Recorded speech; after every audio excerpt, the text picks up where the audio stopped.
Gagawa tayo ng no oven brazo de Mercedes. Para sa meringue, kailangan natin ng egg whites, white sugar, and white vinegar. Powdered sugar naman para sa dusting. Para naman sa palaman, gagawa tayo ng yema spread. Meron tayong egg yolks, condensed milk, evaporated milk, calamansi juice, vanilla extract, and butter or margarine. Ang unang gagawin natin ay ang ating palaman. In a pan, combine egg yolks, condensed milk, evaporated milk, calamansi juice, and vanilla extract. Kung gusto niyo simpleng recipe para sa palaman, pwede 10 egg yolks and 1 can ng condensed milk.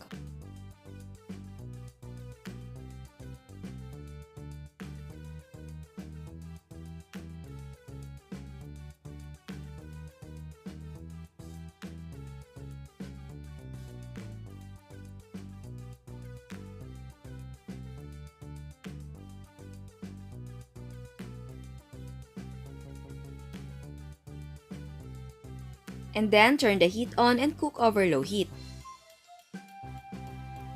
And remember, continue ang paghalo nito hanggang maging malapot ang ating mixture. This video is sponsored by Skillshare. At habang pinapalapot natin yan, I will explain to you about Skillshare. Skillshare is an online learning community for creators with more than 25,000 classes in design, business, and more. The premium membership gives you unlimited access so you can join the classes and communities that are just right for you and your New Year goals. Whether you want to fuel your curiosity, creativity, or even career, Skillshare is the perfect place to keep you learning and thriving in 2019. So basically, Skillshare offers classes that can enhance your skills. If you like cooking or baking like me, Skillshare can help you. Personally, what I like about Skillshare, it's very convenient. You can just stay at home and enroll yourself in their website. So what are you waiting for? Sign up now! Just click the link at the description box. And good news! The first 500 of my subscribers to use the link in the description box will get 2-month free trial. Ayan, malapot na ang mixture. Turn the heat off and add the butter. Tapos haluin lang natin until magmelt yung ating butter. And then, iset aside lang natin and cool completely. At dahil hindi tayo gagamit ng oven, pwedeng gumamit ng malaking kaldero or kawa. Tapos i-preheat natin over high heat for 10 to 15 minutes. Ngayon naman, gawin natin ang meringue. Ibuhos natin ang egg whites sa mixing bowl. And then, beat egg whites until foamy. Kapag foamy na, add the white vinegar. Tapos, i-beat natin until soft peaks form.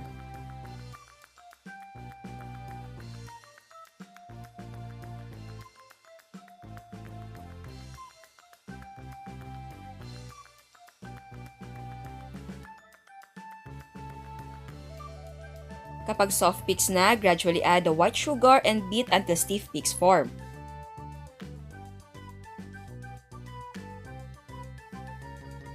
Ayan, may stiff peaks na tayo. Ready na ang ating meringue. I-spread natin ang ating meringue sa ating rectangle na cake pan na may parchment paper. Ang size ng cake pan na gamit ko ay 14 inches by 16 inches.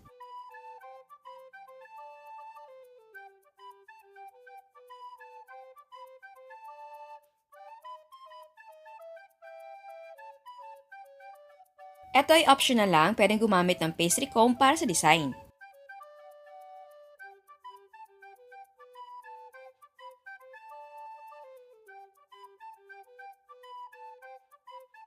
Maglagay tayo ng wire rack sa loob ng ating kawa at ipatong natin ang ating cake pan. Mag-ingat dahil mainit ang ating kawa. Takpan at lutuin natin for 15 to 20 minutes over medium heat. And yes, ang recipe natin ay pwedeng i-bake sa oven. Kapag luto na, turn the heat off, cover again and let it cool gradually for 30 minutes inside the kawa. After 30 minutes, generously dust the meringue with powdered sugar.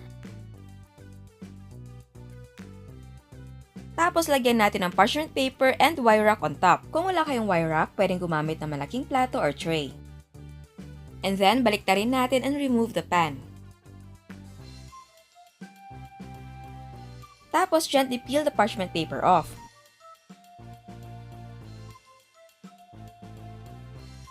Ngayon naman, maglagay tayo ng palaman. Sa gitna lang ako maglalagay ng palaman para sa pag-roll mamaya hindi magiging messy.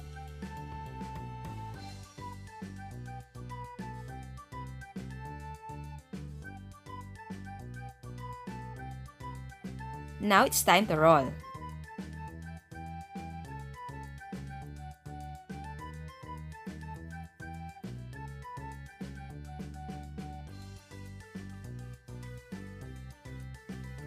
Tapos i-chill natin or i-freeze natin until ready na i-serve.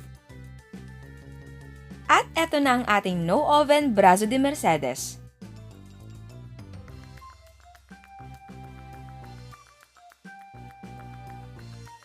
At bago tayo mag-taste test, sa hindi pa nakasubscribe, please subscribe sa ating YouTube channel and please click notification bell para ma-notify ka sa mga bagong uploads.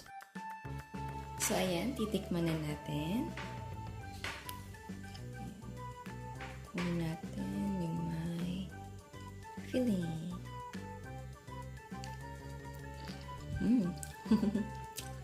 Ang sarap ng filling. Sarap ng palaman natin. Pero syempre kung gusto nyo na ibang palaman yung kagamitin, kung meron kayong ibang recipe ng custard na filling, pwede nyong gawin. Yum. So ayan, may brazo de Mercedes na tayo ho. Na walang oven. So kung meron kayong kawali na malaki, basta kasya lang yung mirang or yung cake pan na gagamitin, okay na. Kaya kung gumagamit ako ng kawa, para sure. Pero kung meron kayong ibang diskarte, go. Ang sarap. Yum. Ay. Sarap talaga. So ayan, sa gustong sumubok, go na. Pwede. Matagal ko nang gustong gawin to, ngayon ko lang nagawa. Pasensya sa... Actually, maraming nag-request nito. Pasensya at ngayon ko lang nagawa. Pero eto na, at last, no oven na brazo de Mercedes. Ay, pwedeng ilagay sa freezer yung ating brazo de Mercedes. Para na siyang frozen brazo de Mercedes. May inilagay akong brazo de Mercedes sa freezer, kunin ko. Ayan, eto na siya. Pagpasensyahan nyo na. Kasi, ang pangit ng pagkakahiwa ko. Ayan. Actually, mas bet ko yung galing sa freezer na brazo de Mercedes. And hindi siya frozen talaga. Hindi siya, galing siya sa freezer, pero siya frozen. Malambot pa rin siya. Pero mas malambot yung nasa chiller lang. Eto, may pagka-chewy siya. Actually, mas bet ko to kasi yung nasa chiller lang, sobrang lambot nun. Eto, iba. Mas gusto ko siya, mas prefer ko to. Ang lamig niya. Ito ay 3 days na sa freezer. Hindi siya tumigas. Ganito lang yung texture niya. Ayan o. Ganyan lang. Hindi talaga siya tumitigas. So, tapos yung tamis niya, hindi siya ganun katamis. Kasi siguro din sa sobrang lamig niya, hindi mo na ma-feel yung tamis niya. Kaya hindi ka nauumay. Oo naman, masarap yung sa chiller lang. Pero malambot kasi yun eh. Mas prefer ko to. Good ah. Ilalagay ko sa freezer yung kasama ng kinain ko kanina. Basta subukan nyo, tapos maglagay kayo ng brazo de Mercedes sa chiller, tapos maglagay kayo sa freezer. Tapos i-compare nyo kung ano yung mas bet nyo. But for me, ito mas bet ko yung galing sa freezer. So yeah. Ay, na-excite na ako. Ayan. Sana i-try nyo. Nag-enjoy ako yung gumawa nito. Sana kayo rin nag-enjoy kayo at sana masarapan kayo kung gagawa kayo. Ciao! At eto naman ang mga prices ng ating mga sangkap. Ang total cost ay 151 pesos at 54 cents. At bago ako magpaalam, meron another dose of inspiration. Eto ang mga cakes and cupcakes ni Miss Jeanette.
Eto naman ang pineapple upside down cake ni Miss Lily.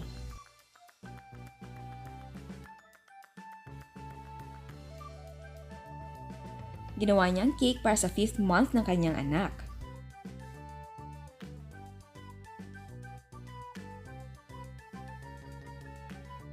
Eto naman ang 2-in-1 ground float ng Marga Sweet Corner.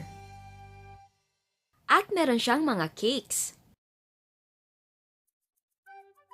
Salamat sa nagpapadala ng mga photos at sa patuloy niyong pagsuporta ng ating channel. Ang gaganda talaga ng mga gawa nyo. Ipagpatuloy nyo lang ang mga gusto at mga mahal nyong gawin sa buhay. Dahil tsak na may patutunguhan yan. At syempre, dapat wag lang mawalan ng pag-asa at laging magdasal. At para sa hindi pa nakasubscribe, please subscribe sa ating YouTube channel. And please click the notification bell para ma-notify kayo sa mga bagong uploads. And please don't forget to like our Facebook page and follow us on Instagram. Thank you!